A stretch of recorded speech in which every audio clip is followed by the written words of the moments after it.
sangat menarik. Kenapa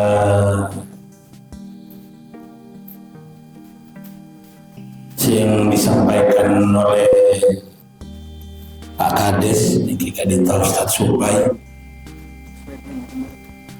bahwa di Indonesia kan itu ada 3 sistem hukum. Yang itu sistem hukum sivil yang lebih dikenal dengan sebagai sumber hukumnya itu adalah BW, Berjilid Bedbook.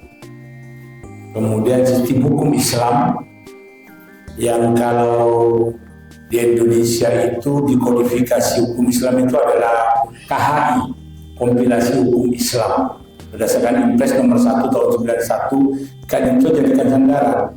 Meskipun sebenarnya KHI itu bukan undang-undang, tapi dianggap sama menjadi sumber hukum apabila ada sengketa di antara orang Islam yang kemudian khusus untuk perkawinan dan perceraian itu di Undang-Undang 174 khusus orang Islam, di mana hukum acaranya itu berdasarkan Undang-Undang 7 tahun 89 tentang peradilan agama. Di peradilan agama itu khusus memang berbeda dengan peradilan umum. Ada sistem hukum yang ketiga, yaitu adat. Namun ada di sini tidak sembarang bahwa apa yang berlaku di situ itu dianggap bisa berlaku, karena itu harus diakui oleh negara juga. Jadi contoh sistem hukum cambuk di Aceh itu sudah diakui oleh tataran hukum nasional. Tidak kemudian adat kemudian jadikan sandaran apabila itu belum dipatok sebagai hukum adat oleh negara. Kaitan dengan contoh perkara yang disampaikan oleh beliau tadi, bahwa tentu kita akan bagi dia orang Islam apakah orang non-Islam. Maka kalau non-Islam semuanya itu apa yang disampaikan oleh beliau tadi itu maka menggunakan waris BW, waris Berjilid Bedbook yang diatur di dalam buku BW Kadinto. Tapi kalau Islam maka yang dipakai adalah kompilasi hukum Islam. Nah, kalau kemudian kita anggap bahwa apa yang ditanyakan tadi itu oleh beliau itu adalah orang Islam, maka tentunya yang dipakai adalah faraid, yaitu waris Islam, di mana tidak sama antara laki-laki dan perempuan. Kalau di faraid itu laki-laki dapat 2 bagian, perempuan 1 bagian. Tapi kalau waris BW itu sama, tidak memandang laki-laki perempuan. Kalau waris BW ini, kalau non-Islam waris BW tentu tidak memandang laki-laki perempuan. Kalau itu orang Islam maka yang dipakai adalah kompilasi hukum Islam, yaitu Impres Instruksi Presiden nomor 1 tahun 91 yang kemudian dijadikan surat keputusan bersama antara Mahkamah Agung dengan Kementerian Agama pada saat itu. Jadi kalau tadi ditanyakan satu orang dapat si A dengan istri si B, hanya satu orang yang kemudian A dengan C dapat 4 orang, tentu harus melihat dulu tentang kronologis riwayat harta yang didapat. Apakah dengan istri si tua, yaitu istri B, atau dengan C? Karena pembagiannya yang berbeda nanti kalau dengan C. Kalau harta itu didapat dengan si A dengan si B dengan istri tua, tentu akan berbeda. Kalau kemudian harta itu dengan antara A dengan C.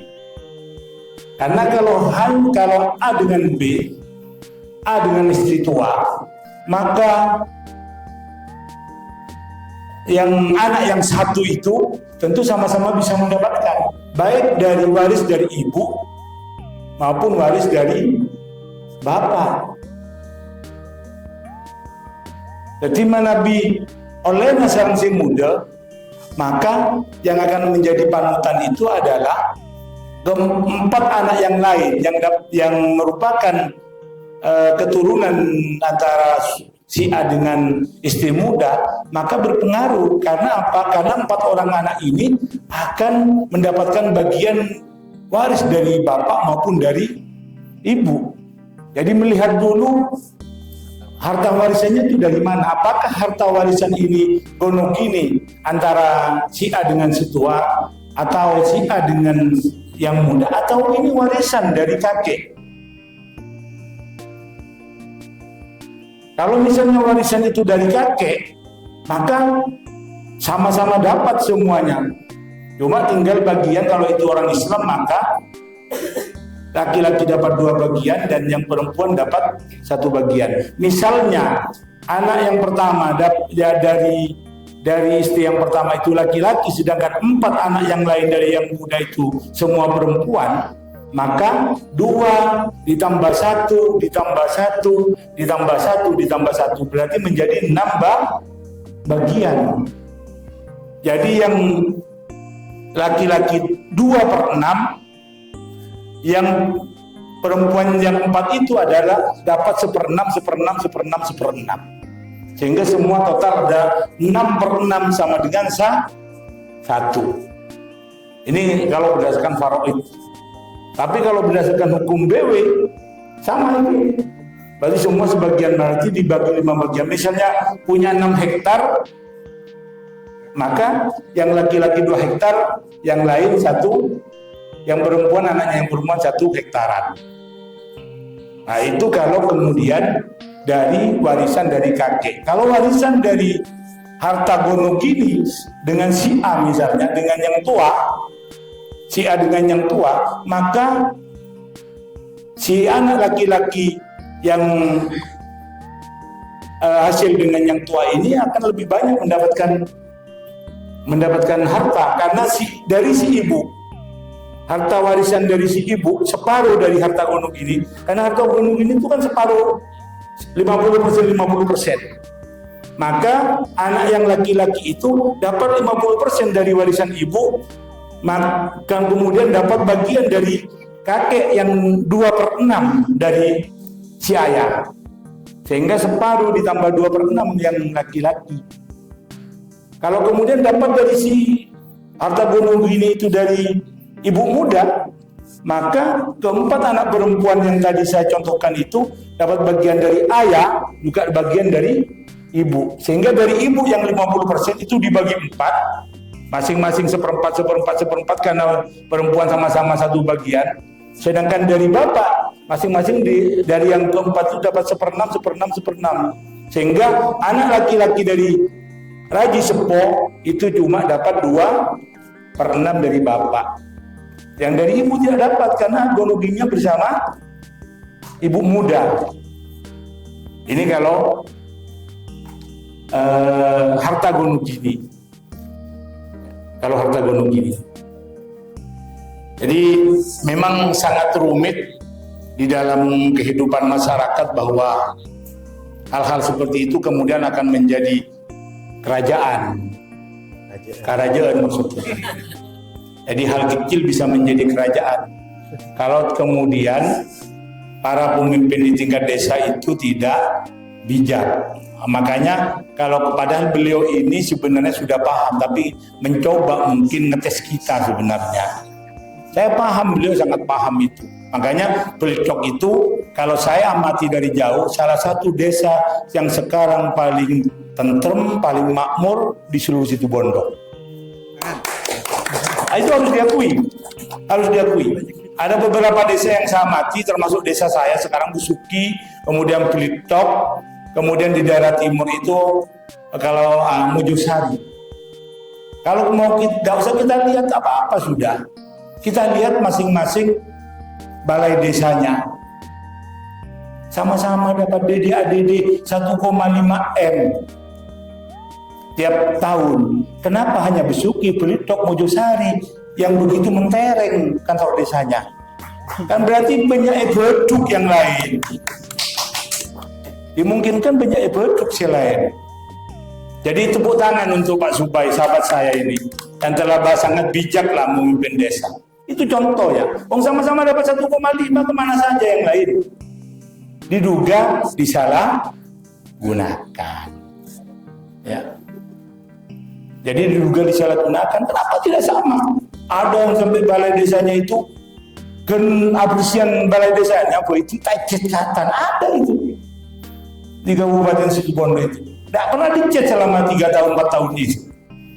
Jadi Tenggula atas nama warga, terutama warga Nadlin, Pak Ustadz Subai Matur Sakalangkong atas segala kepemimpinan Pak Subai di Bledok yang sudah berdua periode.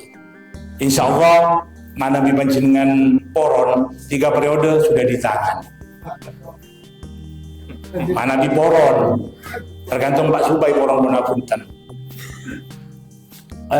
Kaitan dengan LPBHNU, jadi Tenggula sedikit menyampaikan bahwa laras pun apa yang disampaikan oleh beliau, bahwa kita semua ini banyak kegiatan masing-masing. Tapi karena demi kepentingan NU kita hadir di sini. Tenggula gila aja lena lestari mangrib di pusoknya pon rasarasan, bensin kali sagoni. Kemudian obeng tak berdiri tangan, tapi demi kepentingan NU berjalan saja, insya Allah bensinnya cukup kasih itu. Jadi kita hadir dimanapun, tidak ada sepeser pun yang kita mau. Semua jalan bersama-sama, semua jalan biaya cibik dan lain sebagainya. Karena apa? Demi kepentingan NU. Dan sekali lagi, apabila ada masyarakat miskin yang membutuhkan kita kaitan dengan masalah hukum, kita akan belani. Asalkan itu bukan berkaitan dengan harta. Misalnya mau aku ke soal harta, mungkin kita yang gratis hanya pengacaranya, tapi membiayainya masa aku duit tanggung LPBHNU. Jadi soal hal lainnya bisa gratis. Karena kalau beli seperti beliau ini, Mas Badrus Ketua, Mas Afiq dari itu, ini kalau beracara paling punten oleh kontrak 5 juta sampai 10 juta. Mentenggula insya Allah ya tasab boleh. Jadi kalau kemudian pada masyarakat miskin Kak Dinto mau gugat waris misalnya, yang kita tetap beda biaya, tapi biayanya bukan untuk kepentingan kontraknya, karena kalau kontrak kita sudah sepakat untuk gratis, akan kita belani sampai kapanpun. Jadi secara pribadi kita tidak minta obeng. Yang ada kalaupun keluar uang itu adalah untuk biaya-biaya di pengadilan. Pas pengadilan Pak Surau Patangkung KLPBHNU, wah paling keluarin notop ampun LPBHNU. Kecuali hal-hal yang berkaitan dengan tanpa biaya misalnya, ya kita gratiskan semua. Misalnya beda pidana, beda warga NU yang kemudian itu dipuyok-puyok secara hukum, kemudian didolimi, ya kita belani kalau masalah pidana. Ya banyak yang sudah sering dilakukan oleh pribadi-pribadi beliau-beliau ini yang siap untuk dibelani. Jadi untuk dibelani bisa pun. Jadi tanpa gratis, katanya contoh kasus Nenek Asyani jadi Banteng itu gratis, 5 rupiah pun tidak keluar uang beliau. Nah demikian juga kalau ada perkara-perkara seperti itu yang masuk ke LPBHNU dan memang tidak ada keluar uang karena masalah pidana memang tanpa uang, ya akan kita belani. Makanya nyona kira-kira kepada pengurus MWCNU, pengurus Santeng NU sekecamatan Pungatan, kalau ada hal-hal yang perlu memang dibantu oleh BBHNU, ayo tidak ada masalah, bisa melalui ketua MWC untuk kontak-kontak kita, untuk kontak-kontak kita. Dan penyuluhan yang seperti ini bukan hanya malam ini, sering ampun dilakukan oleh Cakanca. Bahkan pernah di daerah Perdati itu Kajung masuk ke atas sampai pukul Cakanca ini sampai pukul 4 subuh udah pakai jelema. Kemarin juga kita Sumber Malang, cek pun tunggu lebih semak. Kemarin kau tak oleh numpak mobil, kini numpak sepeda motor ke atas. Taman Andung tadi toh. Jadi mulai dari Kolsanga, Cakanca itu pukul 4 sore, puru pakai Kajongpo. Tapi alhamdulillah dalam rangka untuk melayani dan memberikan pelayanan kepada warga Nadlin, apapun akan kita lakukan. Makanya Sakalangkong atas Rabuna Panjenengan yang kemudian beda Pak Tinggi, beda lain-lain tokoh-tokoh yang tidak bisa saya sebut satu persatu. Apalagi tadi ada pertanyaan yang begitu bagus dari Pak Tinggi. Hingga itu sekali lagi, bahwa sistem hukum di Indonesia ada 3, yaitu sistem hukum sivil, sistem hukum Islam, dan sistem hukum adat. Kaitan dengan waris, tentu kita akan melihat dia Islam apa non-Islam. Kalau Islam, maka yang dipakai sistem hukum Islam, yang menjadi sumber hukum adalah kitab kompilasi hukum Islam. Tapi kalau kemudian non-Islam, maka ada BW. Jadi panunya sistem hukum BW. Sistem waris BW, istilah Barjelit Red Book. Di situ ada 4 buku, di BWK itu ada 4 buku 1, 2, 3, 4 tentang benda, tentang orang, tentang perikatan, dan tentang daluarsa. Disitulah tentang orang itulah yang kemudian kaitan dengan waris. Kalau perjanjian perikatan tentang buku 3, kalau tentang benda itu buku 1, daluarsa itu buku 4. Sakadinto saya bisa disampaikan, mungkin ada tambahan dari Cakanca Jenggula dari LPBNU, dari ketua itu secara usia Jenggula Jenggula, karena beliau ketua, Jenggula harus hormat, karena memang struktur itu tentu harus dihormati. Itu bisa dari Jenggula mungkin beda kekurangan, dan dilanjut dengan pertanyaan-pertanyaan lain yang kira-kira bisa disampaikan melalui forum malam ini. Terus terang aja leras jebuna Pak Tenggi bahwa kita ini jarang-jarang ketemu, mumpung ketemu ngirek kesempatan. Terus terang bayi kita konsultasi tapang kika di maka itu pun obeng sebenarnya. Kalau kita tidak bertemu seperti forum ini, misalnya beda orang yang kacil gelat dan gula keraksan, mau dari pun orang keraksan, orang kerejengan, mau ketemu Pak, di mana? Di Besuki ya Pak, saya merapat ke Besi, monggo jangan terlalu jauh-jauh, karena saya ada kesibukan di Besuki. Akhirnya datang, yang boleh ngajak ke restoran, ampun majari, foto majari ya tidak ditokan.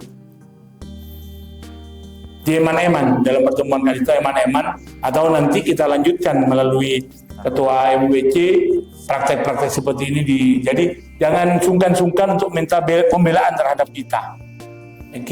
Jangan sungkan-sungkan, dijamin gratis LPBNU, dijamin gratis untuk bayar kepada tadi itu pengacara dulu saja, Mas Basru itu pengacara dulu, Mas Hafiz meskipun junior itu pengacara dulu. Saja hampir semua yang ada di LPBNU atau pengacara kawakan pada Bang Cisai Nuri Ghazali. Tadi itu pengacara kondang ini. Apa lagi? Ada Abdurrahman SH yang sekarang sementara ini menjadi wakil ketua dewan. Ada Budi Irawanto. Banyak yang ada 10 pengacara di LPBNU. Silakan itu ngerem dilanjut dengan pertanyaan-pertanyaan yang lain mumpung tapangki. Akhirul kalam. Assalamualaikum warahmatullahi wabarakatuh.